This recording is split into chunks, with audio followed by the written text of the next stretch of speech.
Pergunta NQI Homem. O consulente não quer se identificar, mas deixou aqui uma pergunta para o pastor. Pastor, o que é jugo desigual?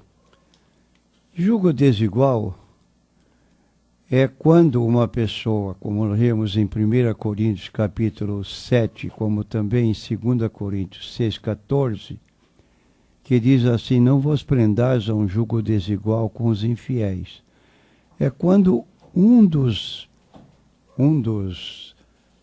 cônjuges é um cristão e casa-se com outra pessoa que não é cristã e tem sua vida regrada pelas coisas do mundo. Então a Bíblia aconselha não se dar isso. Não vos prendais a um jugo desigual com os infiéis, porque que sociedade tem a justiça com a injustiça? Que comunhão tem a luz com as trevas?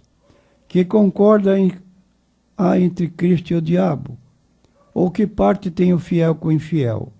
Podemos ser amigos das pessoas, mas ligar-se a um casamento, a Bíblia não apoia tal situação.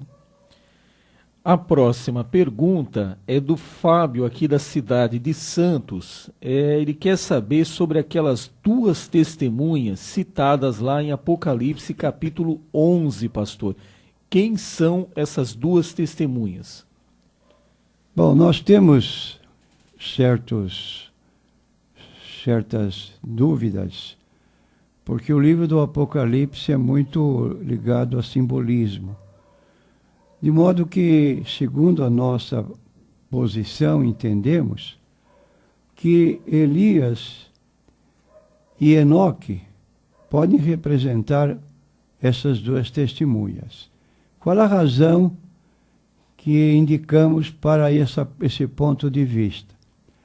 Ora, se a Bíblia declara que aos homens está ordenado morrer uma só vez, vindo depois disso o juízo, e nós temos esses dois personagens da Bíblia, Elias e Enoque, não morreram, foram transladados para o céu sem provar a morte. Então, estaria aqui um caso para cumprimento da própria Bíblia, que eles estivessem sendo indicados através dessas duas testemunhas do capítulo 11 do Apocalipse. Também podemos indicar ainda dois pontos, trazendo outro, Elias e Moisés, que também tiveram uma vida mais ou menos idêntica, embora Moisés tenha provado a morte e tenha sido sepultado. Ele apareceu no Monte da Transfiguração e conversou com Jesus. Mas mais certo seria admitirmos Elias e Enoque.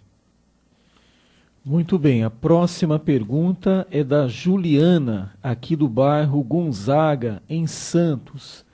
A Juliana diz que conversou com um certo pastor e esse pastor disse que libera aos membros lá, ou aqueles que perguntarem para ele, o uso do piercing, das tatuagens e também dos alargadores. Ela ficou muito surpresa, pastor, e ela pergunta para o senhor o que a Bíblia diz a respeito disso. Especificamente, nós não temos assim um meio de poder dizer da proibição, apenas citando Levítico 19:18, quando declara que não se deve usar marcas no corpo. O povo de Deus tinha uma colocação diferente dos pagãos, e aqui, então, nesse livro de Levítico, capítulo 19 e versículo 18, que passarei a ler, 19:28, me enganei. Levítico 19, versículo 28. Para que a terra não vos vomite. Estou lendo fora do lugar. Pelos mortos não dareis golpes na vossa carne, nem fareis marca alguma sobre vós. Eu sou o Senhor. De modo que nós diríamos aqui para o nossa consulente que seria melhor chegar no céu e ouvir de Jesus que poderia ter feito e não fez, do que fazer e não ter lugar no céu. Então, num caso de dúvida como esse, o melhor é não fazer, porque aí poderia obstar a sua entrada no céu. A próxima pergunta agora é do Josinaldo, da cidade do Guarujá. Eu posso enviar meu dízimo em uma igreja que fica em outro estado? Há alguma restrição bíblica, pastor? Existe uma restrição no sentido de que se somos membros de uma igreja, nós temos deveres para com essa igreja. Frequentar esta igreja, colaborar para o seu crescimento, trabalhar no campo da evangelização, no cofre da igreja, na tesouraria, é para saldar os compromissos assumidos pela igreja no que concerne às cobranças de impostos e outros deveres que nos são impostos pelo governo. De modo que eu recomendaria que o irmão contribuísse com o seu dízimo na igreja do qual é membro. O senhor tem compromisso, como diz no livro de Hebreus, capítulo 9, 28, não deixando a nossa congregação, como é costume de alguns. Então, se eu sou membro de uma igreja, eu tenho obrigações para com esta igreja. Minha frequência, minha contribuição, meu trabalho evangelista, fazer tudo para o andamento dessa igreja. Agora, se o irmão tem apego a determinada igreja fora, então o que o irmão pode fazer é fazer uma oferta dentro de suas possibilidades e dentro do tempo que puder contribuir. Mas não fale com a sua igreja. Seja membro correto, que Deus vai abençoá-lo. A próxima pergunta é NQI Homem. O consulente aqui também não quer se identificar. É que ontem, no programa anterior, o pastor falou sobre a mulher sendo repudiada, falou sobre o divórcio, né? E o pastor explicou aqui sobre a orientação do Senhor Jesus. Aí o ouvinte ouviu essa resposta e ligou perguntando: e quando o homem, pastor, é repudiado, como ele deve agir? Marido e mulher dentro do casamento têm funções iguais como marido e mulher para o casal. O que é dito a respeito da mulher quanto aos seus deveres também é transmissível ao marido, que afinal de contas ele tem mais compromisso no que concerne a direção do lar do que com respeito à mulher. Agora, dizer aqui que um homem é repudiado pela sua mulher, como deve agir, se ela o fez dentro de um casamento legal, aí a pessoa pode requerer no cartório o desfazimento desse casamento, deixando aberto o campo para outro casamento. Agora, se for apenas, desculpe a colocação, apenas amaziado, aí não tem deveres para com o governo, é uma questão pessoal. E aí cada um resolve como quiser, porque, na verdade, não é lícito a junção por ser amaziado, que não é apoiado pela Bíblia Sagrada. Agora, o casamento seja por todos honrado. Quem se entrega à prostituição e aos adúlteros, Deus o julgará. Então, prostituição é um tipo de uma ligação de um homem e uma mulher que não tem compromisso legal à luz da Bíblia Sagrada e dos deveres para com a nação. Pode viver, mas não tem a aprovação de Deus essa forma de viver. Mais uma pergunta aqui sobre o livro do Apocalipse.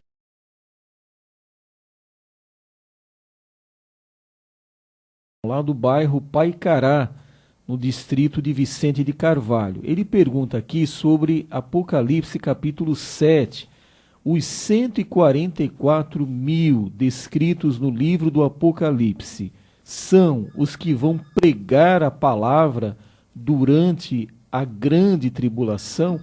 Quem são esses 144 mil, pastor? Repetindo o que temos dito, que o livro do Apocalipse tem uma forma de expressão assim alegórica, é difícil nós situarmos. Por exemplo, dentro destes 144 mil, que está aqui no Apocalipse,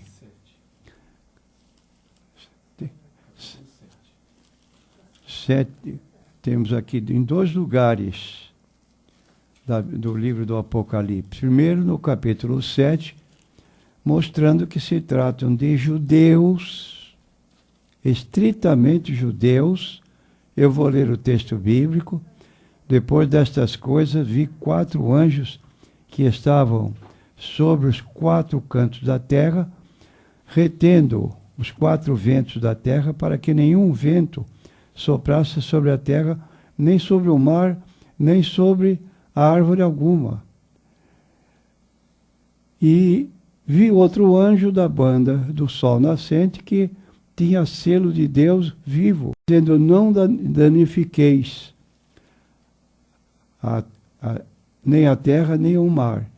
Eu vi o número dos assinalados. Eram 144 mil assinalados de todas as tribos dos filhos de Israel.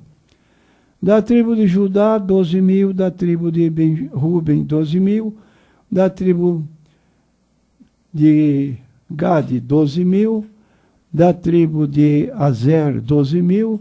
Da tribo de Naftali, 12 mil. Da tribo de Manassés, 12 mil. Da tribo de Simeão, 12 mil. Da tribo de Levi, 12 mil. Da tribo de Issacar, 12 mil. Da tribo de Zebulão, 12 mil. Da tribo de José, 12 mil. E da tribo de Benjamim. Está especificamente indicado que são 144 mil das 12 tribos de Israel. Agora, vemos que no capítulo 14 do ainda livro de Apocalipse, nós lemos o versículo 3 a respeito desse grupo. E olhei, e eis que estava o Cordeiro sobre o monte Sião, e com ele 144 mil, que tem em sua testa escrito o nome do Pai e do seu Filho.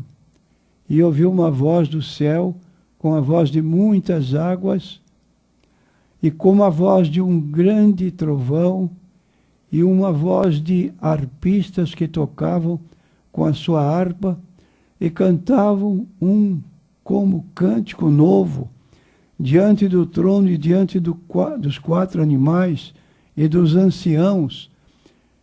E ninguém podia aprender aquele cântico, senão os 144 mil que foram comprados da terra.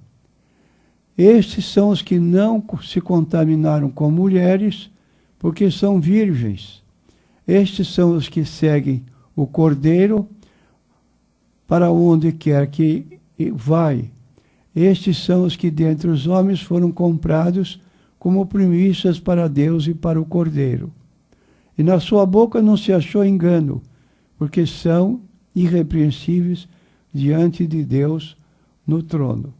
De modo que aqui temos mais informações a respeito dos 144 mil, que nos levam a fazer considerações. Por exemplo, nós lemos aqui que esses 144 mil são homens que não se contaminaram com as mulheres. E o que acontece com isso? Há grupos que não permitem um número de colaboradores, nesse número de 144 mil, que sejam casados. Só podem aceitar o trabalho que eles são oferecidos se forem pessoas que nunca tiveram sexo com o oposto, com a mulher. Então aí está uma interpretação que não tem base na Bíblia Sagrada, porque é preferível aqui entender a linguagem figurada. Quando fala de mulheres, elas podem se representar várias religiões, e a pessoa se unir a religiões que não têm apoio na Bíblia Sagrada. E aí são então considerados como pessoas especiais, tempo próprio nas coisas relativas a Deus. A próxima pergunta é NQI Mulher. Ela já estava aqui na fila para o pastor responder, quando chegou uma outra também aqui, NQI Mulher. E nós achamos que essa daqui vai acabar coincidindo com a resposta que o pastor vai dar. A primeira disse assim: pastor, uma pessoa se casou, depois se divorciou e acabou casando pela segunda vez. Mas tudo isso fez ela ainda no mundo, sem conhecer a palavra de Deus. Agora, pastor, essa pessoa se converteu e está, claro, a convertida deseja fazer parte da igreja, participar da ceia, ela deseja se batizar. Aí a ouvinte pergunta se ela pode se batizar então. E aí a outra pergunta que chegou, que eu acho aqui muito semelhante: quando duas pessoas não são cristãs, vivem juntas, mas não são casadas no papel. É o que o senhor falou aí dessa chamada união instável, sabe? Vão lá, vivem juntos, mas não é casado oficialmente como Deus quer de cada um de nós. Mas um deles aqui acaba se convertendo. No caso, a esposa. A mulher sempre é mais sensível, né? Mais de coração aberto, então ela acabou aceitando a Cristo. O esposo não, tá? A ouvinte quer saber se isso ainda constitui um julgo desigual, porque afinal ambos não eram crentes, não tinham conhecimento, mas uma acabou se convertendo. O que deve fazer essa esposa para que o seu companheiro também se converta e até, claro, venham se casar legalmente como devem ser as coisas? Então vamos à primeira pergunta, pastor. Uma pessoa que antes viveu no mundo sem conhecimento da palavra, depois se converte, como é que ficou esse passado dela? Tem algum problema, pastor? Bom, a Bíblia declara que Deus não leva em conta os tempos da nossa ignorância. De modo que qualquer pessoa que se arrependa dessa condição imprópria, não aprovada pela Bíblia, e assume a responsabilidade de se unir dentro das leis do país, então ela não precisa mudar de cônjuge. Agora ela vai viver legalmente dentro da ordem divina, como diz o apóstolo Paulo em 1 Coríntios capítulo 7, se a mulher crente tem marido descrente ou vice-versa, e um cônjuge que não consente em viver com a pessoa que é crente, não deixe. Então, aqui no capítulo 7 de 1 Coríntios, é estabelecido isso. Agora, se uma parte quiser se afastar, fica livre. Mas se quiser continuar juntos, dentro da legalidade da Bíblia Sagrada, então está resolvido o problema. Muito bem. E essa mulher agora que se converteu, ela precisa de sabedoria, não é, pastor? Para conduzir esse companheiro que ainda não aceitou a Cristo, Precisa de sabedoria para ir com calma, orientando, falando.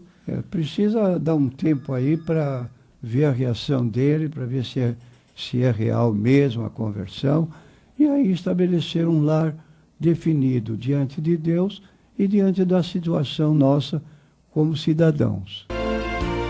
Mais uma pergunta aqui, NQI Mulher. As mulheres estão participando aqui ativamente do programa Consultando a Bíblia. Ela diz assim: pastor, eu conheço um rapaz que está na igreja há 7 anos, mas ele ainda fuma, pastor, cigarro, maconha. Ele não se fixa num relacionamento sério e outras coisas que a consulente aqui tem observado. Então é um jovem que infelizmente não se firmou ainda, não foi liberto dos seus vícios ainda. Então ela está relatando aqui. Um dia desses, conversando com ele, eu o repreendi porque ele disse que o Espírito Santo o havia usado. E ela aqui, depois que disse isso, acabou se sentindo mal, porque ela pensa que não é possível o Espírito Santo usar uma pessoa nesse estado, nessa condição. Muito bem, pastor. Ela agiu errado? É possível Deus usar uma pessoa mesmo que ela não tenha ainda se convertido, mesmo que ela não seja uma pessoa ainda que seja uma cristã verdadeira? É possível Deus usar pessoas assim? É meio difícil de aceitar uma situação assim, porque a Bíblia é muito clara. Ninguém pode servir a 2 senhores. Agora, admitir que essa pessoa aqui vive uma vida oposta a vida cristã, ainda entregue ao cigarro, maconha, etc., ela precisa caracterizar a sua posição como cristã, considerando que Deus não leva em conta os tempos da ignorância, mas depois que conheceu, não pode vir usado, porque é uma condição que não é passível de o Espírito Santo usar. Só num caso excepcional que Deus queira agir na vida dessa pessoa ainda. E, para apenas ilustrar, nós temos um caso na Bíblia Sagrada, por exemplo, que Deus usou um jumento para repreender um profeta. Está no Antigo Testamento. Balaão era um profeta de Deus que recebeu encargo para profetizar a favor do povo de Deus. Só que ele foi cativado pelo rei, prêmios e riqueza, se ele falasse ao contrário e maldissesse o povo de Deus ao invés de abençoá-lo. Ora, como é que Deus agiu para falar a este rei desobediente? Aliás, este profeta desobediente que se vendeu para falar contra o povo de Deus. Ele usou uma jumenta. Ora, um animal que não fala, se dirigiu a Balaão repreendendo tenazmente por causa da sua atitude imprópria.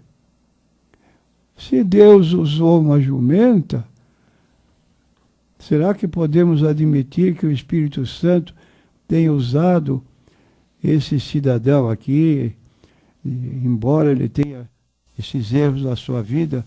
Mas eu digo à nossa irmã, a senhora não agiu errado, só observe a vida dele para ver se está mudando, se ele está abandonando os vícios que não são condizentes com a vida cristã. Deus é misericordioso. Se puder conduzi-lo à igreja com a irmã, ou ver onde ele está se reunindo, para ver se realmente o caso é restaurável.